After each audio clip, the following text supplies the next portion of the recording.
Hello friends, welcome to BSAB hidden. ये मेरा नया चैनल है और इसके माध्यम से मैं आप लोगों को 9 से 12 तक के प्रश्नों को कराने वाला हूँ। ठीक है, इसमें जैसा कि आप लोगों को पता है कि पिछले साल से ही ये व्यवस्था कर दी गई है कि 80 प्रश्न यानी कि 50% ऑब्जेक्टिव का प्रावधान किया गया है। जैसे सोशल साइंस जो है ये 80 नंबर का होता है, तो उसमें 40 नंबर ऑब्जेक्टिव होगा। लेकिन इसमें एक बहुत बड़ा बदलाव ये भी किया गया है कि इसमें 80 ऑब्जेक्टिव दिया जाएगा, जिसमें आपको आंसर 40 का करना है। ठीक है, चलिए आज हम लोग साइंस के यहाँ 80 प्रश्नों को देखते हैं। इनमें से 40 ही आपको परीक्षा में करने होते हैं। ठीक है, चलिए एक नंबर में देखते हैं, पौधों में जनन अंग कहाँ पाए जाते हैं। तो इसका राइट आंसर क्या हो जाएगा? पुष्प में पाए जाते हैं। क्या राइट आंसर होगा? पुष्प में। ठीक है, प्रकाश संश्लेषण की क्रिया होती है, कहाँ होती है? प्रकाश संश्लेषण की क्रिया हरे पौधों में होती है। ठीक है, उसके बाद देखिए प्रकाश संश्लेषण क्रिया में ऑक्सीजन किस से बाहर निकलता है? तो राइट आंसर होगा जल से बाहर निकलती है। ठीक है, निकलता है। उसके बाद देखिए जठर ग्रंथियां कहाँ पाई जाती है? तो राइट आंसर होगा अमाशय में।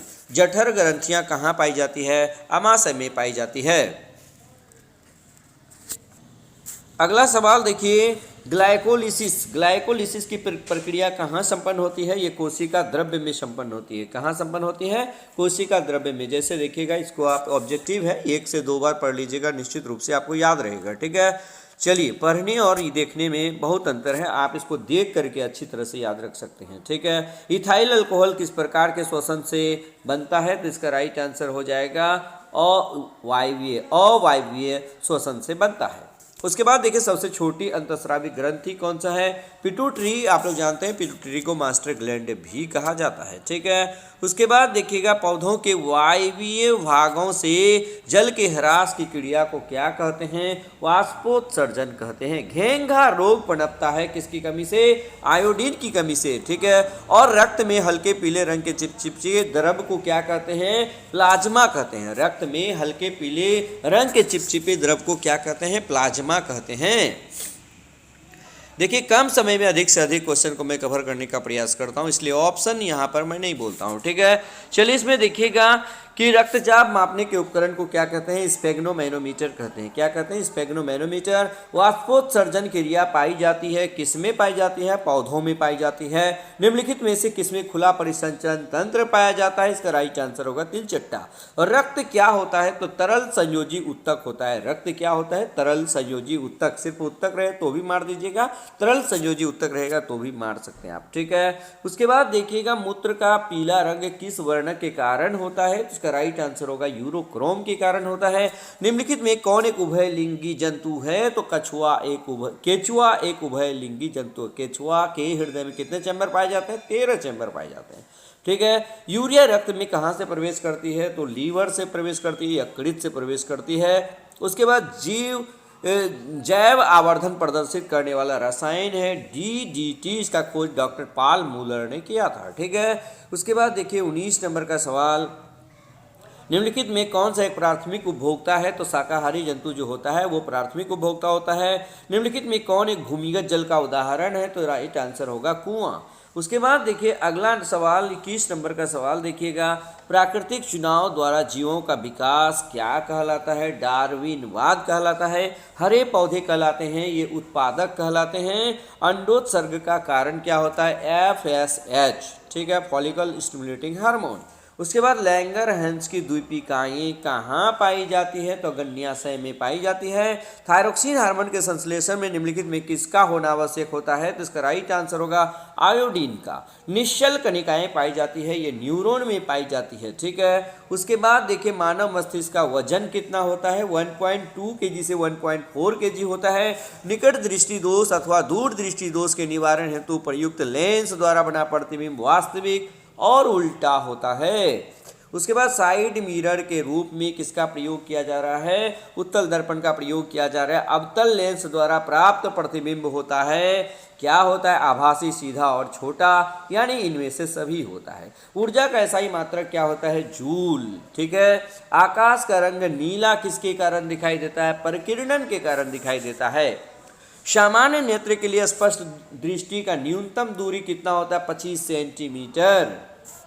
ठीक है, यानी आप किसी चीज को स्पष्ट कब देख सकते हैं? जब उसकी दूरी कम से कम 25 सेंटीमीटर हो। ठीक है, किसी उत्तल लेंस का फोकस अंतर 50 सेंटीमीटर है, उसकी क्षमता क्या होगी? F बराबर R/2। तो इसका राइट आंसर क्या होगा? यानी उसकी क्षमता मांग रहा है +2 मीटर होगा।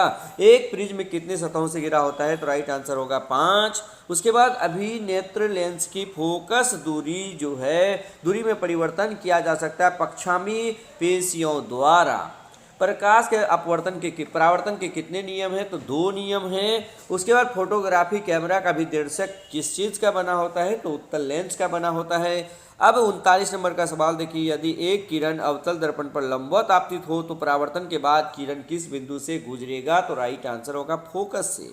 ठीक है, उसके बाद देखिएगा, यदि एक प्रिज्म से एक वर्णी किरण गुजरे तो इसका नहीं होगा, वर्ण विक्षेपण नहीं होगा। पवन विद्युत जनित्र में कुंडली को घुमाने का काम मूलतः करती है गतिमान हवा करती है। कांच की अवतल लेंस की वायु में शक्ति होती है ऋणात्मक। ठीक है, उसके बाद देखिए, निम्नलिखित में कौन विद्युत का सुचालक है? इसका राइट आंसर होगा ग्रेफाइट। वक्रता त्रिज्या 1 मीटर के अवतल दर्पण की फोकस दूरी कितनी होगी? तो 1 मीटर 50 सेंटीमीटर, F बराबर R/2।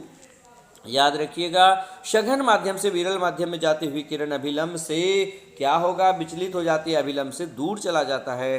ठीक है, विद्युत धारा उत्पन्न करने की युक्ति को क्या कहते हैं? जनित्र यानी डायनेमो। ऊर्जा का पारंपरिक स्रोत क्या होता है? कोयला होता है। उसके बाद देखिए 48 नंबर का, कांच की एक समानांतर पट्टिका पर श्वेत किरण तिरछी आपतित होती है, निम्नलिखित में कौन प्रथम अपवर्तन के साथ घटित होता है? तो इसका राइट आंसर होगा विक्षेपण। हमारे घरों में जो विद्युत आपूर्ति की जाती है वह 220 वोल्ट प्रत्यावर्ती धारा होता है। ठीक है, उसके बाद जस्ता का परमाणु संख्या कितना होता है? तो 30 होता है। धोवन सोडा या जिसका धोबिया सोडा का रासायनिक सूत्र क्या होता है? Na2CO3 और 10H2O। निम्नलिखित में कौन प्रबल क्षारक है? NaOH जो है ये प्रबल क्षारक है।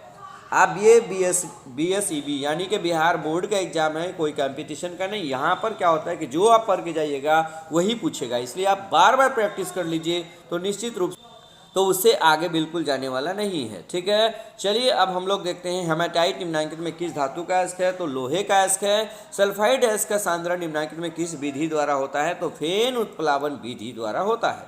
अभिक्रिया 2N+O2 यानी 2ZNO किस प्रकार की अभिक्रिया है? तो राइट आंसर होगा उपचयन। ठीक है, ग्लूकोज का आणविक सूत्र क्या होता है? तो C6H12O6 होता है। उसके बाद 57 नंबर में देखिए, अम्ल का जलीय विलयन विद्युत का संचालन करता है क्योंकि अम्ल जल में आयनित होता है। अगला सवाल देखिएगा, लिथियम के बाह्यतम शेल में कितने इलेक्ट्रॉन होते हैं? Right answer 1। आवर्त सारणी के शून्य समूह का तत्व कौन होता है? तो हीलियम होता है। निम्नलिखित में सर्वाधिक विद्युत ऋणात्मक तत्व कौन सा होता है? फ्लोरीन होता है। जल के वैद्युत अपघटन में कैथोड पर कौन सी गैस मुक्त होती है? तो राइट आंसर होगा हाइड्रोजन गैस मुक्त होती है। हमारा शरीर का पीएच मान कितना होता है? 7 से 7.8 यानी 7 to 7.8 होता है। निम्नलिखित यौगिकों में कौन सा अम्ल है? तो H2SO4 अम्ल है, जिसको एसिड किंग ऑफ एसिड भी कहा जाता है। निम्नलिखित में कौन संश्लेषित सूचक है? तो राइट आंसर होगा मेथिल ऑरेंज। उसके बाद देखिए, कार्बन डाइऑक्साइड जल से अभिक्रिया करके क्या बनाता है? कार्बोनिक अम्ल बनाता है। कॉपर पायराइड्स का रासायनिक संघटक CuFeS2, जिसको हम लोग झूठा सोना के नाम से भी जानते हैं। उसके बाद देखिए, प्रकृति में मुक्त अवस्था में पाई जाने वाली धातु कौन सी है? तो सोना है।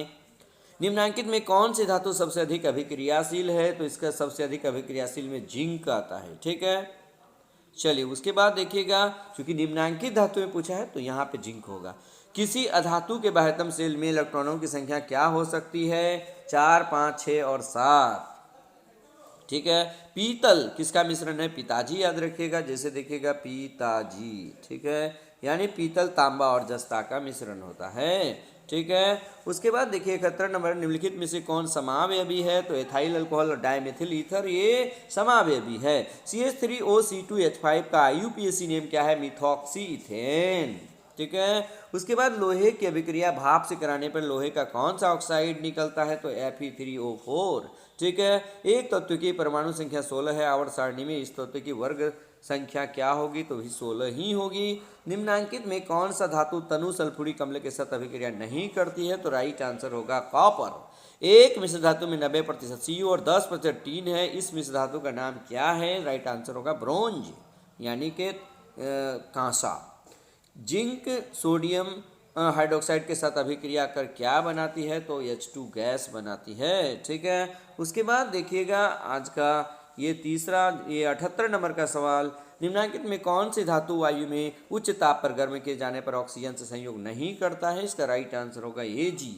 ठीक है, उसके बाद 79 नंबर में देखिए अयस्क में उपस्थित अपद्रव को गैंग कहा जाता है। आज का लास्ट सवाल है, निम्नलिखित में किस गुण के कारण धातुओं के तार बनाए जाते हैं, तो राइट आंसर होगा तन्यता। इस प्रकार आज आप यहाँ पर साइंस के 80 सवाल को देखने जा रहे हैं। ठीक है, इसको आप 1 से 2 बार लीजिएगा, पक्का इससे जो बोर्ड में पूछा जाएगा इसी से ही पूछा जाएगा। ठीक है, निश्चित रूप से इससे 1 या 2 प्रश्न रहेगा ही, आप 2 नंबर से आगे जरूर बढ़िए। ठीक है, और लगातार हमारे वीडियो पर बने रहिएगा। हमारे चैनल को सब्सक्राइब नहीं किए हैं तो सब्सक्राइब कर दीजिए, बेल आइकन दबा दीजिए, ताकि हमारा हर लेटेस्ट वीडियो प्रत्येक सब्जेक्ट का आप तक आसानी से पहुंच जाएगा। ठीक है, बस आज के वीडियो में इतना ही, धन्यवाद।